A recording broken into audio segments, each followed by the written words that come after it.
అబ్బో ఇక్కడ కేజీ చీరలు కొంటే అర కేజీ చీరలు ఫ్రీ అంట. మంగళ్య షాపింగ్ మాల్, కేజీల్లో సేల్, టన్నుల్లో ఆనందం. ఫైర్ ఎన్ఓసి కేసులో మరో కీలక మలుపు చోటు చేసుకుంది. తాము ఒక ఏజెన్సీని సంప్రదించామంటున్న హైందవి న్యూ ఎరా కాలేజీలు ఈ విషయాన్ని చెప్తున్నాయి. తమకు రంగనాథ్ సంతకాన్ని ఫోర్జరీ చేయాల్సిన అవసరం లేదని, జిహెచ్ఎంసీ హైడ్రా నుంచే తమకు అనుమతులు అందాయని, అందులో తమ ప్రమేయం ఏమీ లేదని హైందవి న్యూ ఎరా కాలేజీలు తెలిపాయి. ఈ కేసులను తాము న్యాయపరంగా ఎదుర్కొంటామని కాలేజీ యాజమాన్యాలు ప్రకటించాయి. 142 ఇంటర్ కాలేజీల్లో 52 కళాశాలలకు ఫేక్ ఫైర్ ఎన్ఓసీలు ఉన్నాయని, ఈ సంఖ్య మరింత పెరిగే ఛాన్స్ ఉందనే టాక్ వినిపిస్తున్న క్రమంలో 2 కాలేజీలు తమ స్పందనని తెలియజేశాయి.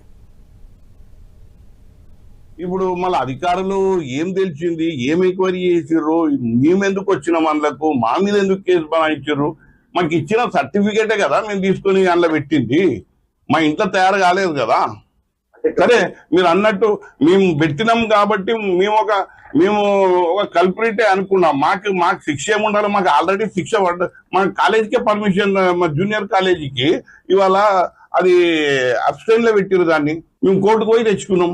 ఇప్పుడు ఇది రంగనాథన్ గారు ఏడికి వచ్చిర్రు, ఇలా ఆయన ఫోర్జరీ ఏడ ఉన్నది అర్థమైతలేదు, కన్ఫ్యూజన్ నాకున్నది. బిల్డింగ్ మారాలి లేకపోతే ఫైర్ ఎన్ఓసి తీసుకోవాలి అని ఫైర్ డిపార్ట్మెంట్ తోటి అప్రోచ్ అయితే కొందరు ఆఫీసర్స్ వచ్చినారు, ఇవి పెట్టుకోండి మీరని చెప్పినారు. వాళ్ళు చెప్పినవి మేము పెట్టుకున్నాము. అయితే కొన్ని చోట్లలో డబల్ స్టెయిర్ కేస్ పెట్టుకోవడానికి కొంత అవకాశం లేని బిల్డింగ్లో ఉంటే పెట్టుకోలేకపోయినాము. సో ఈ కండిషన్లో కన్సల్టెంట్స్ వాళ్ళు వచ్చేసేసి మీరు పెట్టుకున్నారు కాబట్టి ఫైర్ ఎన్ఓసి ఇవ్వగలుగుతాము అంటే మేము తీసుకున్నాము.